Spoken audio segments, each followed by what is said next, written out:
দেখুন আমাদের তেল কই একদম রেডি। আর আমি এইদিকে আমার প্রিয় মাছ ভাতের থালা নিয়ে বসে গেছি। আমার তো খুবই ভালো লাগে মাছ ভাত খেতে। কার কার ভালো লাগে অবশ্যই কমেন্ট করবেন।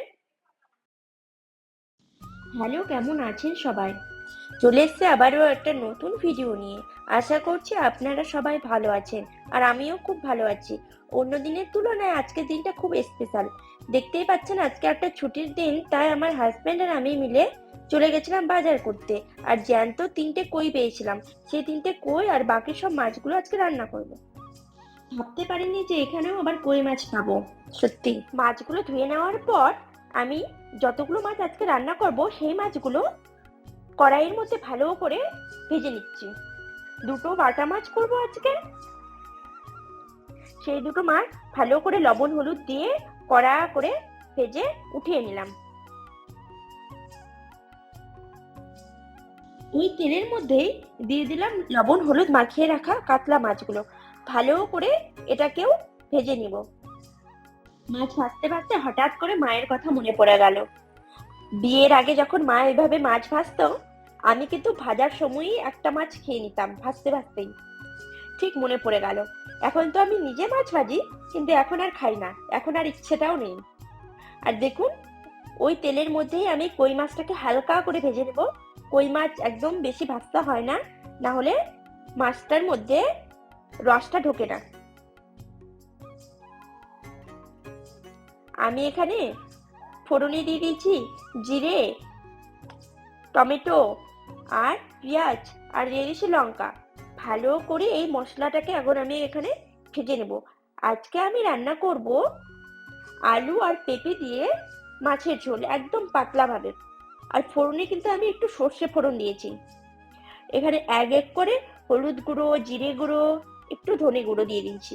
আর দেখুন, আলু আর পেঁপেটাকে ডুমো ডুমো করে কেটে রেখেছিলাম, এটাকে এখানে অ্যাড করে দিলাম। ভালো করে আলু আর পেঁপেটাকে মশলাটার সাথে মিশিয়ে নেব। তারপর 10 থেকে 15 মিনিট ঢাকনা দিয়ে দিব, একদম লো আছে। ঢাকা খুলে আমার এই রকম দেখতে হয়েছে। এখন আমি এটাকে আরো ভালো মতো করে কষিয়ে নেব। কষিয়ে নেওয়ার পর দিয়ে দেব আমি গরম জল। গরম জলটা দেখুন একদম ফুটে গেছে আমার।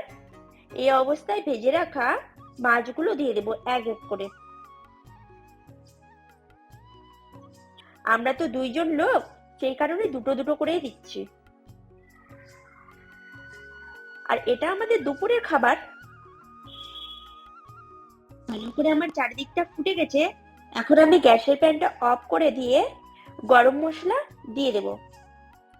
গরম মশলাটা চারিদিকে একটুখানি নাড়িয়ে দেব, যাতে চারিদিকে মশলাটা ছড়িয়ে পড়ে। তারপর আমি গ্যাসটা অফ করে দেব। দেখুন আমার কি সুন্দর পাতলা ঝোল একবারে রেডি।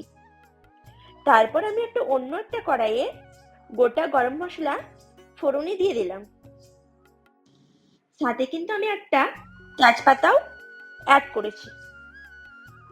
আর এখানে আছে জিরে, টমেটো, পরিমাণ মতো ঝাল, আর দিয়েছিলাম সর্ষে আর টক দই। সবগুলোকে একসাথে বেটে নিয়েছি। আর ফোড়নে কালজিরা দিয়ে ওই মশলাটাকে আমি তেলের মধ্যে দিয়ে দিলাম।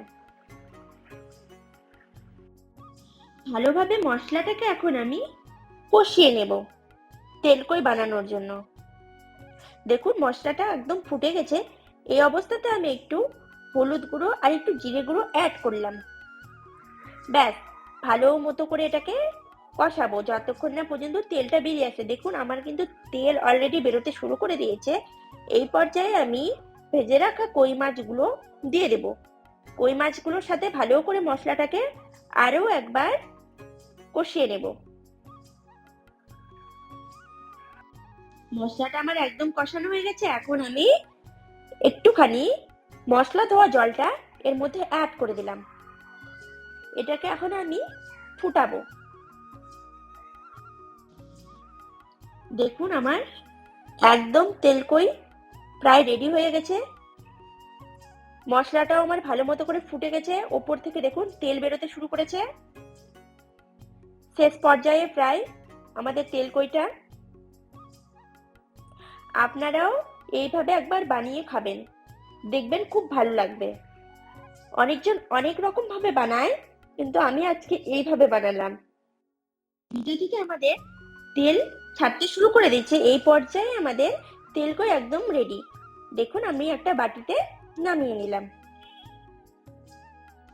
এখন আমি খেতে বসে গেছি, একদম পুজো টুজো স্নান টান করে রেডি হয়ে খেতে বসে গেছি। সবার প্রথমে আমি তেলকই দিয়ে খেয়ে নিচ্ছি। তেলকইটা কিন্তু খুব সুন্দর হয়েছিল, দুর্দান্ত। তারপরে আমি আলু আর পেঁপে দিয়ে যে কাতলা মাছের ঝোল বানিয়েছিলাম, সেই কাতলা মাছটাকে নিয়ে নিলাম। খুব সুন্দর হয়েছিল, দুটো মাছে খেতে খুব টাটকা ছিল। ভিডিওটা ভালো লাগলে অবশ্যই লাইক, কমেন্ট, শেয়ার আর সাবস্ক্রাইব করে দেবেন। Thank you.